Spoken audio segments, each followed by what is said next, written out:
पता चला कि यही श्री अग्रदेवाचार्य जी महाराज हैं। तो उसको लगा कि तो बहुत साधारण महात्मा, इनमें कोई क्या चमत्कार, ऐसे जंगल में रहते हैं, एक क्या गुफा में रहते हैं। अपने साथ फकीर को लेके गया तो फकीर को इशारा किया। फकीर ने कुआं पर चादर बिछाई, चारों कोने पर 4 सुपारी रख दी और निराधार उसी चादर के बीच में खड़े होकर नमाज अदा की। तब अकबर ने कहा कि हमारे साथ भी एक करामाती फकीर हैं, देखो कैसी करामात है। वो समझ गए कि आप भी कुछ करामात दिखाइए। समझ गए कि ये केवल करामात देखने के विचार से आया है, चमत्कार देखना चाहता और कुछ नहीं। तब आपके मन में आया कि ये कैसे भी पिंड छोड़े जाए यहाँ से। तब आप, आज भी वह बटवृक्ष है, आज भी वही पेड़ है जिसके नीचे घटना घटी है।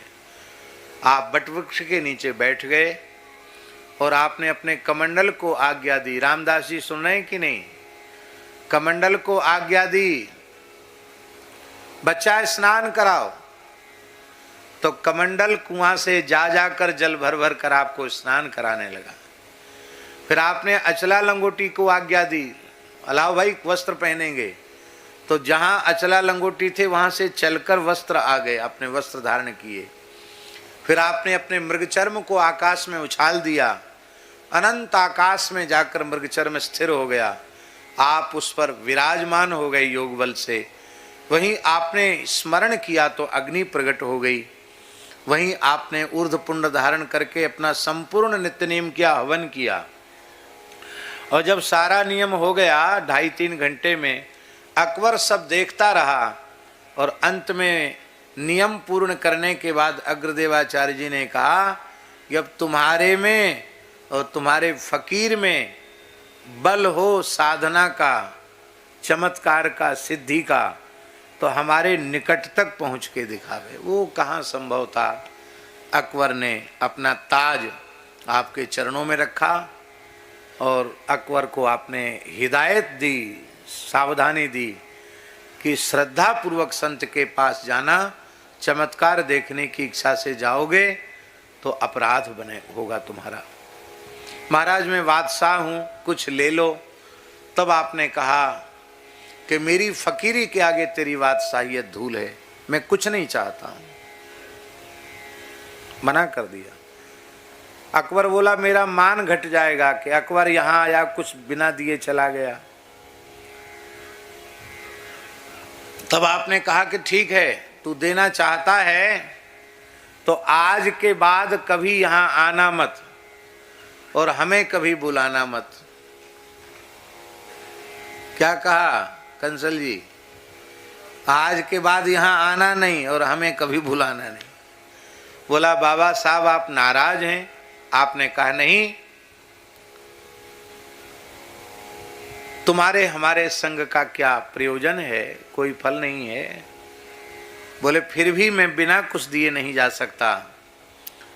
तब सैकड़ों बीघा जमीन नहीं, 16,000 बीघा जमीन का पट्टा अरबी में ताम्र पत्र पर लिख करके अकबर ने चरणों में भेंट किया।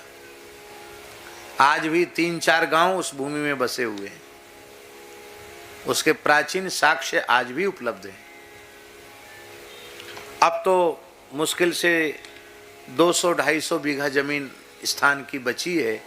बाकी सब गांव बस गए, लोगों की बस्तियां हो गई, कुछ वन विभाग में चला गया। इस तरह से अभी हम आपको बोल रहे थे कि जैसे ही मान सिंह ने वहां प्रवेश किया तो उसको लगा कि मैं अलौकिक राज्य में आ गया हूं। हम अपनी अनुभूति बता रहे हैं कि आज जैसे भी जहां अग्रदास जी का धूना है और वो वट वृक्ष है, जहां वो उनकी निकुंज की स्थली है उपासना की, आज भी उस क्षेत्र में पैर रखते ही स्थिति दिव्य हो जाती है अंतःकरण की। आज भी जाते ही अनुभव हो जाता वहां उस स्थल की दिव्यता का।